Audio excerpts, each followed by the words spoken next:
হে আল্লাহ, কত মহান তুমি। তোমার সৃষ্টির গাছপালা দেখে আমি মুগ্ধ। যখনই প্রকৃতির কোনো জিনিস, গাছপালা, সুন্দর দৃশ্য দেখব, আল্লাহ রব্বুল আলামিনের কাছে শুকরিয়া আদায় করব। এটা হচ্ছে সুন্নাত, যেটা ইসলামের কথা। আমরা যখনই টোরে বা বাইরে বেড়াতে যাব, গাছপালা, আশেপাশে আল্লাহর সৃষ্টির সব কিছু দেখে আল্লাহ রব্বুল আলামিনের কাছে শুকরিয়া আদায় করা নেওয়াটা হচ্ছে আমাদের কর্তব্য, যেটা আমরা সবসময় করে নিব এখন থেকে।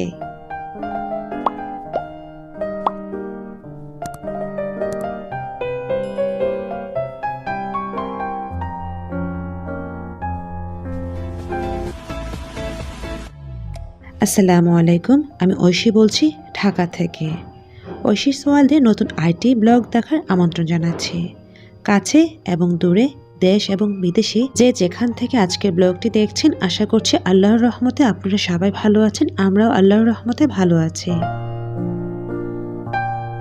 আজকের ব্লগটি বিকেল থেকে আসরের নামাজের পরপরই একটু বেরিয়েছি, মানে ব্যালকনিতে এসেছি।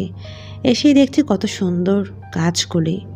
যদিও এই নতুন বাসায় আসার পর আমাদের ব্যালকনিটা ছোট, যেখানে আমরা গাছ এখনও লাগাইনি। এই ছোটোর মধ্যেও কিন্তু সুন্দর সুন্দর গাছ বা টব দিয়ে সাজানো বা ডেকোরেশন করা যায়। যাই হোক, যেটা আমরা এখন পর্যন্ত করে নিতে পারিনি, সময় স্বল্পতা প্লাস নানান ঝামেলার কারণে ওটা করা হয়ে ওঠেনি। বিকেলে নামাজ পড়ার পরপরই মনে হয়েছে ফ্রিজটা একটু ক্লিন করতে হবে। এই বাসায় আসার পর একবারই ক্লিন করা হয়েছে, যদিও ক্লিন আছে, তারপরও মনের সান্ত্বনার জন্য মনে হয়েছে একটু ধুলাবালি আছে। আমি ফ্রিজে একটা ট্রের মধ্যে বিস্কিট রাখি এবং এভাবে রাখলেও কিন্তু মুচমুচে থাকে। বিস্কিটটা কিন্তু একেবারে সফট হয়ে যায় না। আমি এখন একটা খেয়ে দেখেছি, 2 দিন আগে যেরকম ছিল আজকে ওরকমই আছে। তো ভাবলাম শেয়ার করি। এরকম কিছু বিস্কিট আছে যেটা ফ্রিজে কিন্তু রাখা যায়। আচ্ছা হ্যাঁ, এই ফ্রিজটা আমার রুমে, ছোট্ট একটা ফ্রিজ, যেটাকে মিনি ফ্রিজ বলে। তো ভাবলাম আজকে ফ্রিজ গোছাতে গোছাতে আপনাদের সাথে কিছু কথা বলি। আজকে সময়টা কাটিয়ে নিই আপনাদের সাথে মাঝে মধ্যে সময় কাটাতে আমার খুব ভালো লাগে। তাই তো চলে আসি নিত্যদিনের ব্লগ নিয়ে। আবারও বলে নিচ্ছি বরাবরের মতো, যারা আমার ব্লগগুলি পছন্দ করে থাকেন বা আমার রেসিপি পছন্দ করে থাকেন, এরকম নিত্যদিনের ব্লগ রেসিপি পেতে হলে আমার চ্যানেলটিকে সাবস্ক্রাইব করে নিতে পারেন। আর যারা অলরেডি করে নিয়েছেন তাদেরকে অসংখ্য ধন্যবাদ জানাচ্ছি। ফ্রিজ খুলতেই ছোট ডিপ একটা আছে আমার, দেখতেই পাচ্ছেন। সেই ডিপ ফ্রিজের মধ্যে একটা চকবার পেয়েছি। চকবার আইসক্রিম অনেকদিন আগে খেয়েছিলাম, সবাই খাওয়ার পর আমি একটা রেখে দিয়েছিলাম, বাট ভুলে গিয়েছি ওটা খেতে। আজকে ক্লিন করতে গিয়ে দেখেছি যে চকবার আছে। আর এখানে আমি একটা ছোট ট্রে রাখি, চকলেট বা হাবিজাবি যা যা মিষ্টি আইটেমসগুলি এই ছোট ট্রের মধ্যে রেখে ডিপে রেখে দিই, এতে করে ভালো থাকে। আজকে ফ্রিজ ক্লিন করতে গিয়ে দেখি আমার ফ্রিজটা কিন্তু অত ধুলাবালি হয়নি, একটু মনের সান্ত্বনা, ওই যে বলে নিয়েছিলাম নিচের থেকে একটু ধুলা জমেছে, সেটা ক্লিন করব। তো এখন আমি সব কিছু মুছে নিচ্ছি। আমি আমার মতো করে ডেকোরেশন করেছি, কারণ আমার যখন যেটা লাগবে, যেগুলো ডেইলি আমার দরকার হয়, সেগুলো আমি একটা সাইড করে নিয়েছি। যেহেতু ছোট্ট একটি ফ্রিজ, তাই আমি বেশি কিছু রাখিনি, যতটুকু দরকারি জিনিসপত্রগুলি রাখা হয়েছে। ছোট একটা বক্সে দেখতেই পাচ্ছেন মিনি সসগুলি। আমি রেস্টুরেন্টে খেতে যেতাম, সেখানে অনেকগুলো সস পেতাম, ওগুলো কালেক্ট করে এই বক্সে রেখে দিয়েছি। এখানে চিলি ফ্লেক্সও আছে, সস আছে কয়েক রকমের, চিলি সস এবং টমেটো সস। তো এই বক্সে রেখে দিয়েছি, এতে করে আমার সুবিধা হওয়ার জন্য। ছোট একটা গ্লাস নিয়েছি, যদি এখানে আমার ডিউ আছে বা পেপসি থাকে, কোকাকোলা থাকে, তো সেখানে আমি গ্লাসটা ব্যবহার করতে পারি। 1 টাইম গ্লাস রেখেছি। একটা জারের মধ্যে আমি বাদাম রেখেছি। আর এই বক্সটার মধ্যে আমি যেহেতু অল্প পরিমাণ, তাই আমি কোনো জারে রাখিনি, একটা বক্সে রেখেছি। আখরোচ এবং অন্য যে বাদামগুলো আছে সেগুলো খাওয়া হয়ে গেছে, অল্প একটু আছে, তাই আমি ছোট্ট একটা বক্সে নিয়ে নিয়েছি। শেষ হয়ে যাবে, তাই আমি বক্স থেকে আর সরাইনি। এখানে আমার সস রেখেছি, পিৎজা সস আর ম্যারিডিয়ানের এই চিলি সসটা আমার খুবই ফেভারিট। সাথে আমি কিছু বক্স খালি রাখি, যদি কোনো দরকার হয় বক্সগুলোতে আমি নিয়ে নিব। ফ্রিজে আমি কিছু খালি বক্স রাখার কারণটা এটাই যে যখনই কিছু দরকার হবে আমি বক্সগুলোতে নিয়ে নিব, এতে করে হাতের কাছে থাকবে, পেতেও সুবিধা হবে। আমি ফ্রিজটাকে ডেকোরেশন করার জন্য দেখতেই পেয়েছেন ফ্রিজের উপরে একটা স্টিকার দিয়েছে। এই স্টিকারটা কিন্তু আমাদের দরজার গ্লাসের যে স্টিকারগুলি সেগুলো। আমি এই স্টিকারের নিচের পার্ট যেটা আছে সেটা খুলিনি, প্লাস্টিকটাই উপরে বিছিয়ে দিয়েছি। এটা একটা টেকনিক, ভালোই হয়েছে, দেখতেও কিন্তু খুব ভালো লাগে। জানি না ভিডিওতে কতটুকু বোঝা যায়। যাই হোক, আমি আমার মতো করে বাদামগুলো একটা কর্নারে নিয়ে নিয়েছি। ছোট বক্সের মধ্যে বাদাম মানে আখরোট রেখেছি, তাই আমি এটা একটা কর্নারে নিয়ে নিয়েছি। ওটা শেষ হয়ে যাবে, জায়গাটা খালি হয়ে যাবে। মায়োনিজ আমার বরাবরের মতোই পছন্দ, আমি ফ্রিজে রাখার চেষ্টা করি, শেষ হয়ে গেলে আমি আবার আনার চেষ্টা করে নিই। এই যে ছোটো বক্সগুলি খুব কাজে আসে, যখনই কিছু রাখার দরকার হবে আমার কিন্তু হাতের কাছে আমি পেয়ে যাব। একটা ডিউ রেখেছি ইমার্জেন্সিতে লাগলে। এখানে কিছু ছোটো ছোটো ক্যান আছে যেগুলো আদনানের খুব ফেভারিট এবং ওর স্পেশাল খাবার রেডি করতে আমার খুব দরকার হয়। বেবি কর্ন আছে, মাশরুম আছে।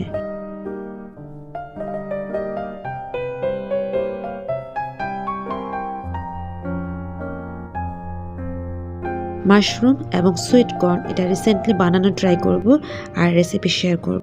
সুইট কর্নের রেসিপি অনেকে জানতে চেয়েছেন, আমি চেষ্টা করে নিব নেক্সট উইকে সুইট কর্নের রেসিপি শেয়ার করার ইনশাআল্লাহ। এরকম স্ট্র এবং ওয়ান টাইম গ্লাস রেখে দিই সবসময়, যদি লাগে প্রয়োজনে নিয়ে নিব। দেখতেই পেয়েছেন স্টিকারগুলো কত সুন্দর, টান দিলেই উঠে যাচ্ছে।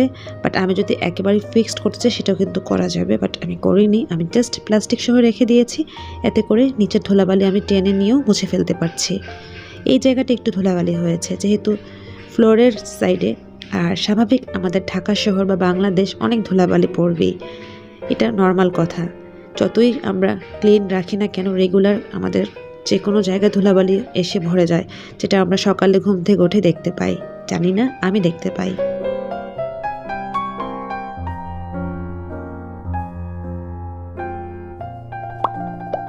আমি আমার মতো করে ক্যানগুলো এভাবে সাজিয়েছি, আমার কাছে দেখতে ভালো লাগে।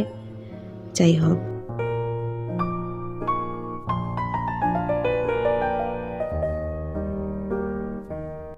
ছোট্ট ফ্রিজটির দরজাও ছোট, দরজার মধ্যে ওরকম কিছু রাখিনি, এতে করে ভারী হয়ে যায়। আমি যেগুলো প্রয়োজনীয় জিনিসপত্র সেগুলো দরজার মধ্যে রাখি। তো দেখা যাচ্ছে এখানে আমি ইনসুলিনের একটা বক্স রেখেছি আর পানি রেখেছি, খালি বোতলে একটা রেখেছি। যেহেতু অ্যাসিডিটির প্রবলেম হয় তাই একটা লিকুইড সেটা রেখে দিয়েছি। যাই হোক, বেশি কিছু রাখিনি, এতে করে দরজাটা ভারী হয়ে গেলে প্রবলেম হবে। বলাই আছে দরজার মধ্যে ওরকম ভারী কিছু না রাখতে। ইচ্ছে করলে এই ফ্রিজটাতে আরও অনেক কিছু রাখা যায়, বাট আমাদের অন্যান্য ফ্রিজে আমরা রেখেছি যেগুলো একেবারেই দরকারি সেটা আমাদের রুমে আমাদের ফ্রিজে রেখে দিয়েছি। এই তো। যাই হোক, মোছার পর আমি একটু টিস্যু দিয়ে মুছে নিব, কারণ ফ্রিজের মধ্যে একটু পানি পানি লাগছে। টিস্যু দিয়ে মুছে নিলে সেটা আরেকটু শুষিয়ে নেবে।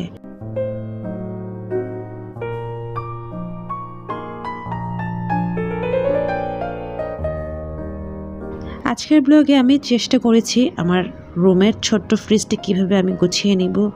আমি আমার সাধ্য অনুযায়ী আমার প্রয়োজন মতো আমি গুছিয়ে নিয়েছি। এভাবে আপনারাও গুছিয়ে নিতে পারেন যদি ভালো লেগে থাকে। সবচেয়ে ইন্টারেস্টিং হচ্ছে বিস্কিটটা আমি যে ট্রেতে রেখেছি সে একেবারে পারফেক্ট ছিল, এটা আমার কাছে খুব ভালো লেগেছে। যাই হোক, আমার গোছানো শেষ হয়ে গেছে। অলরেডি মাগরিবের আজান দিয়ে দিচ্ছে, প্রায় 1 ঘন্টা লেগেছে আমাকে এই সম্পূর্ণ ফ্রিজটা রেডি করতে। ফ্রিজের এই হ্যান্ডেলে আমি একটা সাদা কাপড় রেখেছি রুমালের মতো, এতে করে হাতে ময়লা থাকলেও ফ্রিজে দাগ পড়ে যাবে না।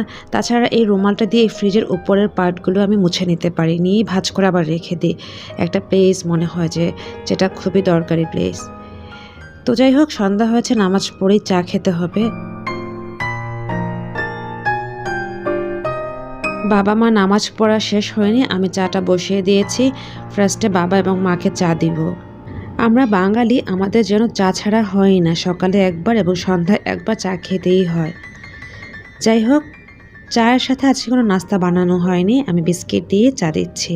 আজকের ভিডিওটি কেমন লেগেছে আমাকে জানাতে পারেন। যদি ভালো লেগে থাকে রিকোয়েস্ট করে নিব ভিডিওতে একটা লাইক করে নেবেন, আর একটা কমেন্ট তো করতেই পারেন, তাই না? আপনাদের কমেন্টস আমাকে ইন্সপায়ার করে, ভালো লাগে ভিডিও শেয়ার করতে, ভালো লাগে নতুন কিছু উপহার দিতে। অলরেডি 7:30 বেজে গিয়েছে, আদনানের অফিস থেকে আসার সময় হয়েছে। 8টা বাজে অফিস থেকে এসে ইনসুলিন দিয়ে দিই আর খাবারটাও রেডি করে ফেলি। যেহেতু 8টা বাজতে যাচ্ছে তো আমি গরম করে নিচ্ছি পোলাও এটা আগের দিন আম্মুর বাসায় গিয়েছিলাম, আম্মু বক্স করে দিয়েছিল পোলাও রোস্ট, তো ওগুলো গরম করে নিচ্ছি। এগুলো ওভেনে গরম করছি না, চুলায় সময় নিয়ে গরম করছি, এতে করে খেতে ভালো লাগবে।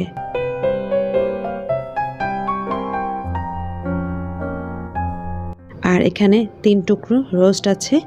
তো বাবা মা আদনান খাবে, যদিও বাবা মা অতটা পছন্দ করে না, আদনানই মনে হচ্ছে 2টা খাবে।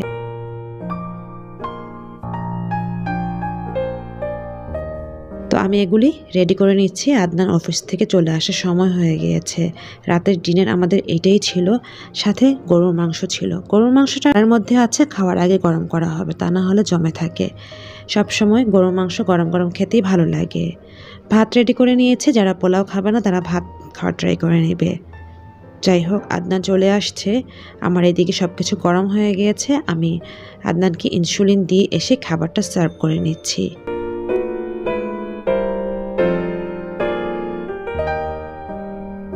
আজকের ব্লগে রেখেছি বিকেল থেকে রাত পর্যন্ত আমাদের টুকিটাকি আয়োজন শেয়ার করে নিয়েছি আমার সাধ্য অনুযায়ী। চেষ্টা করে নিয়েছি আপনাদেরকে একটা সুন্দর ভিডিও উপহার দেওয়ার। আশা করছি এরকম নিত্যদিনের ভিডিও পেতে হলে আমার সাথেই থাকতে হবে। আজ এ পর্যন্তই বিদায় নিতে হচ্ছে। আল্লাহ আপনাদের সবাইকে ভালো, সুস্থ এবং নিরাপদে রাখুক। আল্লাহ হাফিজ। আসসালামু আলাইকুম।